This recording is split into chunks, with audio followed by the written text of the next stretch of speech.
Bonjour à tous, aujourd'hui je vais vous raconter une histoire et je vais en même temps vous emmener en voyage au Panama.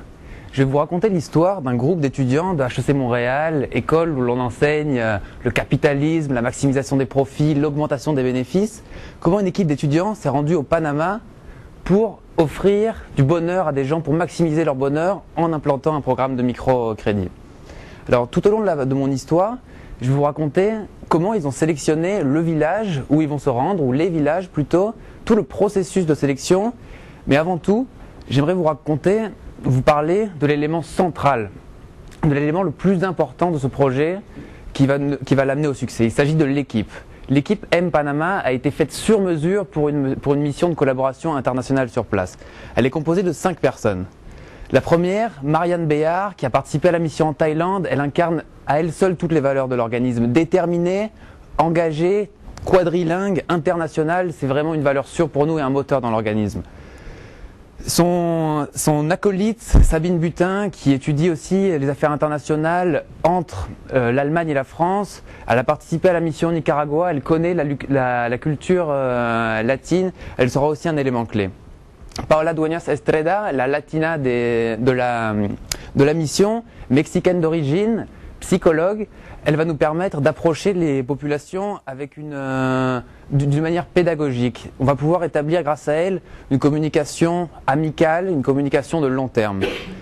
Jamil Biagomon, mauritanien, canadien, on ne sait pas trop, spécialisé en développement durable à HEC Montréal. 3 mots pour le décrire: l'altruisme, la générosité et l'énergie. Et cette énergie, il va la transmettre à tous les membres de l'équipe, mais aussi à tous les acteurs qui seront impliqués dans le projet. Et finalement, moi-même, j'ai beaucoup voyagé en Amérique du Sud. Je connais très très bien la culture latine. Je suis parfaitement bilingue en espagnol et je m'occupe de coordonner l'action de M à Montréal et l'action de M au Panama. Je discute régulièrement avec nos partenaires sur place pour préparer le mieux possible l'implantation de la mission. C'est l'espagnol qui sort. Mais ce n'est pas tant ces caractéristiques individuelles qui font que cette équipe sera la meilleure, c'est plutôt qu'ils sont unis autour des valeurs de M. M qui est un organisme dynamique, jeune, novateur, qui est un organisme avec énormément d'ambition, qui compte devenir l'image d'un mouvement qui va grandir, le mouvement des gens qui sont diplômés d'écoles de commerce et qui vont réussir à offrir du bonheur aux autres plutôt que privilégier leur propre bonheur à eux. Donc comme vous le savez, on se rend au Panama, frontalier avec la Colombie et le Costa Rica. Je vais vous rappeler en quelques points les points forts de l'analyse stratégique qu'on avait vus. 5 points. Tout d'abord, une fracture sociale énorme entre la classe riche et la classe pauvre du Panama. Le Panama est le 10e pays le plus mauvais dans la répartition des revenus dans le monde. Du côté du microcrédit, 500 millions de dollars de demandes non satisfaites. C'est un demi-milliard de dollars, je vous laisse imaginer. Ces organismes de microcrédit qui sont présents là-bas, en plus de ça, ils sont absents dans les zones pauvres, qui sont le plus souvent les zones rurales. Ils sont présents dans les zones urbaines, mais dans les zones rurales, on a besoin d'eux. Et qui sont dans les zones rurales? Les indigènes. 10% de la population panaméenne est indigène. C'est un chiffre énorme. Et en plus de ça, le plus touchant et le plus frappant, c'est qu'au sein de cette population indigène, 97% des gens sont pauvres. 97% des gens vivent dans des conditions de vie misérables. 97% des gens ont un mode de vie archaïque. Ça nous a donc poussé à intervenir auprès de cette population plutôt qu'auprès de femmes, comme nous avions au début imaginé dans Panama City. Donc où intervenir, on ne savait pas vraiment. On a donc compté sur nos partenaires qui sont une grande force pour nous. Les 2 qui sont au-dessus, l'ambassade de France et la Fondation Comunidad, dès septembre, nous ont orientés un petit peu. On a beaucoup travaillé avec eux, écouté leurs conseils. Ils nous ont dit, une fois qu'on avait décidé de changer le projet, de nous concentrer sur une région qui est Bocas del Toro. C'est une province du Panama qui est l'une des provinces la plus pauvres. Dans cette province, des dizaines et des dizaines de communautés indigènes cohabitent. On a donc contacté 2 organismes qui sont sur place, l'Alianza Bocas, qui est une coalition d'associations et d'ONG qui vise à développer durablement, économiquement, écologiquement et humainement la région. Et puis Operation Safe Drinking Water, comme son nom l'indique, c'est une ONG qui fournit des systèmes d'eau un accès à l'eau propre aux communautés indigènes. Où ça? Justement dans Bocas del Toro, dans cet archipel d'îles. Vous pouvez observer l'île qui est sur la gauche, qui s'appelle Isla Cristobal. Il y a sur cette île 3 communautés qui y vivent. La première, San Cristobal, 800 habitants. La seconde, Valle Escondido, 200 habitants. Et la dernière, Boca Torito, 150 habitants. Dans les 2 plus petites de ces communautés, elles n'ont ni l'électricité, ni le téléphone, ni l'accès à quelques types de soins médicaux. Pour vous donner une idée de comment ils vivent, voilà la maison typique des indigènes dans cette région.